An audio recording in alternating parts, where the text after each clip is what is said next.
say this. Hello. Yep, I agree with you. If the voice in your head is not telling you to keep the covenants of promise, which is to keep the 10 commandments and to eat clean, if the voice in your head is not telling you to do that, not leading you in that direction, then you're listening to demons. I agree. Enoch tells us that the demons came from the Nephilim spirits. So there was a bunch of angels up in heaven. They fell, came down to earth as men with gigantic parts, and took the women, the human women, and mated with them and made giants. That's where the giants came from. And then in the flood, when the Nephilim died, their spirits remained on the earth as the demons, and that's in Enoch.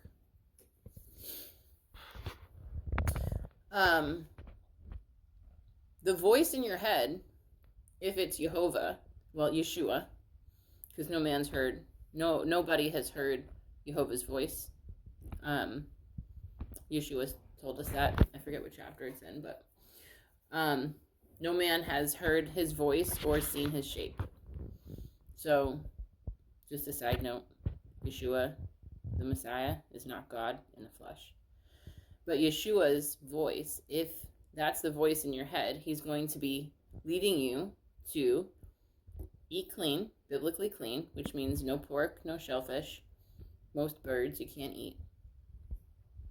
And keep the 10 commandments. So he's going to start to prick your heart to keep the Sabbath. That wasn't the first thing for me. For me, it was like the obvious fleshly sins that I had. So, lust and coveting, and hatred, which would be to unalive someone. The sixth commandment, when you have that hatred in your heart for somebody and you just like wish bad things on them. So that was the kind of stuff that he was pricking me with early on. But for some people it is the Sabbath. For some people it is to eat clean. For some people it is to research like the Council of Nicaea and learn about how they changed his name from Yeshua to Jesus. You can look up like the history of Jesus Horshna Christos or something like that. And how they hid his name and how they took the name of God's name out of the Bible, like almost 7,000 times. So like every place in the Bible where you see Lord or God all capitalized, that's where they took the name Jehovah out of the Bible. You can see that in the Strongs. So there's different things that people get pricked about, right? Your conscience, that's grace. That's God's grace leading you into all righteousness. And the righteousness that he's going to lead you to, the way that we become righteous, become perfect like him, is through the 10 commandments, and that's Deuteronomy 6:25. So one of the things that if he's not already pricking you, then I can just offer some grace for you through the sacrifice of my lips.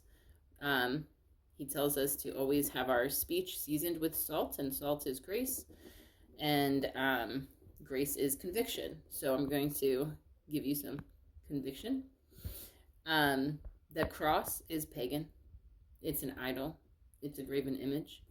It breaks the first and second commandment, and you need to put them in the garbage.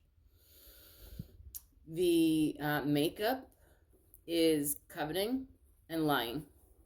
So it's breaking the 9th and the 10th commandment. Commandments, both of them. You're coveting a look that is not yours when you put makeup on. and lying to the world about what you actually look like. Because when you take the makeup off, you don't look anything like that. I know. I used to wear makeup. You can read about what happens to women who do that in the story of Jezebel, which is in 2 Kings chapter 9, is where she was unalived. 1 Kings chapter 16 to the end of the book is the story about Ahab, and Ahab was her husband, and so she's sprinkled all throughout there what she was doing, her qualities, the traits that made her such an evil woman. And then Revelation 2, in I think it's the church of Thyatira, Yashua tells us that anybody who suffers that woman Jezebel will be cast into the lake of fire. So if you are allowing Jezebel in your life through the examples of painting your face,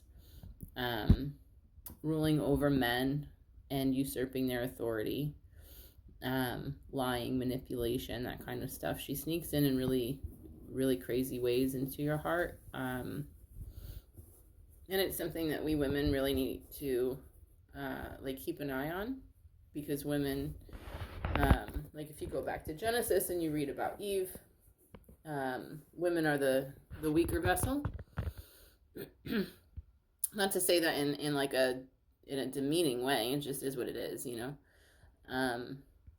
so you have to be really in tune with God's grace when it comes to her, and allow him to lead you away from her, because the punishment is pretty bad. The punishment specifically you can read about in Isaiah 3 and Isaiah 13. The punishment coming to women. So there's your daily dose of salt. I pray that